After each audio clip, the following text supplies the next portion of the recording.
The question of who's being brainwashed? Who's the deluded person? Who's the one being brainwashed? Everybody believes that it's the other guy that's being brainwashed, that they're not the one. So how do you decide? Suppose you were able to look impartially, objectively at the situation. Star Trek did this. I'm sure they did it. On probably more than one episode of Star Trek, The Next Generation, they came to some planet where there was a civil war going on. There was a rebellion going on, and they came into this not knowing anything about anything involved, but they had to try to determine who was lying to them. And it was usually, the government's telling one story, and then there's a rebel faction that are saying the government's lying to us. And the Enterprise crew would try to see both sides because they're totally impartial. They never heard of this planet before, and now they arrive there and they're confronted with these two opposing factions saying they're lying, no, we're telling the truth, and they're lying. And if you were to do that here, if you were to come from a different planet or a different time where you were really impartial, where you never heard of the United States or any of it, and you land here, you arrive here from the past or from the future, and you see what's going on. There was an attack, that's confirmed. There was an airplane attack on the trade centers, and there were a lot fewer people died than could have, considering how many people worked in those two buildings. It was actually minimal, 3,000 people. There was an attack, but the question is, who? Who did it and why? That's the question. And if you were to come at it impartially and unbiased, and look at what evidence might be presented by each side, and try to size up the situation and figure what actually did take place.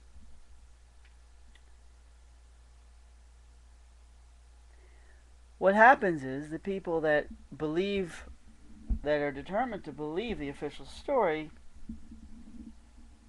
they're not interested in hearing anything that contradicts that official story.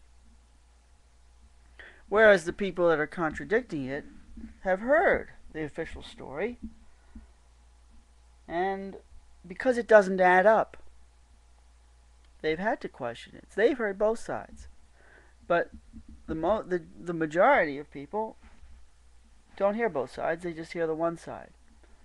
So the question is, who's being brainwashed? A lot of people that will call, use the word conspiracy theorist as an insult. They want to claim, oh, you 911 truthers are all deluded. You're just believing in a fantasy. You're being brainwashed. Well, the question in brainwashing is an intense operation. Hearing something once doesn't usually constitute brainwashing. Brainwashing is what takes place when you are bombarded with the same lie over and over. You can't get away from that lie. And everywhere you go, you keep hearing it repeated as if it's the truth. Well, who's been in the position to conduct that kind of brainwashing? The people that believe that it was Bush and Cheney and their whole gang and the CIA that created this situation in New York? Are they the ones brainwashing people? Or is it the government and the media, the news media? constantly telling you that this official story, no matter how ridiculous and obviously concocted it is, that's the truth.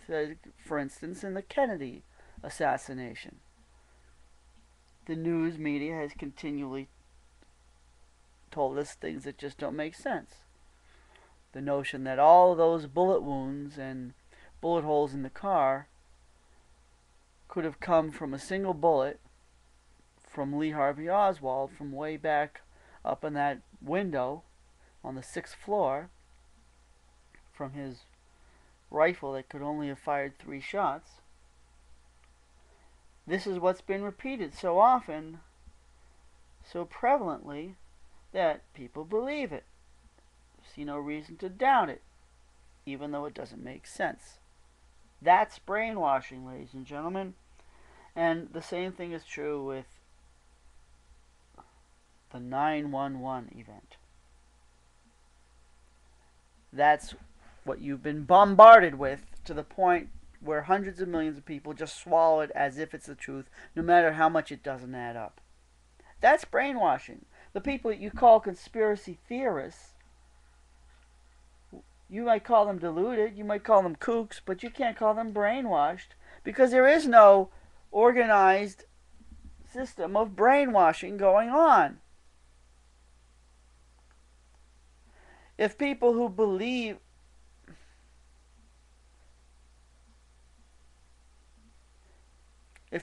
believed in that Bush and Cheney were the ones behind the World Trade Center attack were so easily brainwashed, wouldn't they have been more readily brainwashed like the rest of you by the constant, ubiquitous,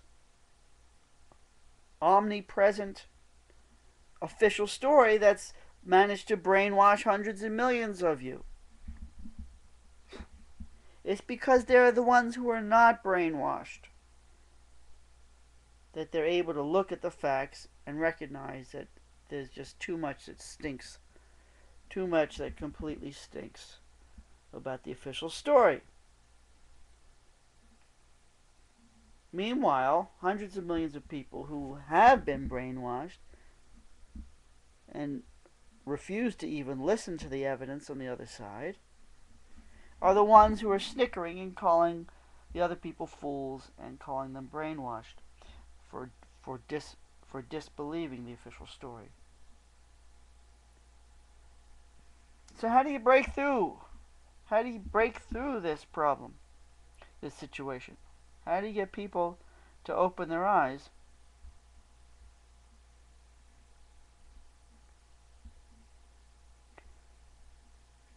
Maybe you don't, but I'll tell you one thing. It's the people who are most severely brainwashed who go around accusing everyone else of being brainwashed.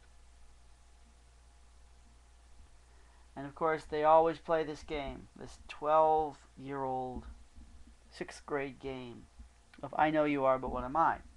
So if you point out that the people who are the most paranoid are the ones believing most in the conspiracy, the official conspiracy theory, that the ones who are the most brainwashed are the ones calling other people brainwashed, then they'll say, well, you're calling us brainwashed, so, according to your own words, you must be the brainwashed. Well, you know what? You can say all the shit you want, but one thing you can't do is you can't change the facts. You can even change the official story of the facts, but you can't change the facts. And somewhere deep down, somewhere deep down, they all know, under their snickering, smirking, that their story is bullshit. And that's how it is when you deal with liars, with pickpockets, liars, thieves. They'll stand there and proclaim their innocence and say, oh no, you're the liar. That's how it is with those people. Somewhere deep down, they know the truth, and they know that all they have to do is try to get away with the lie, and they'll continue smirking about it.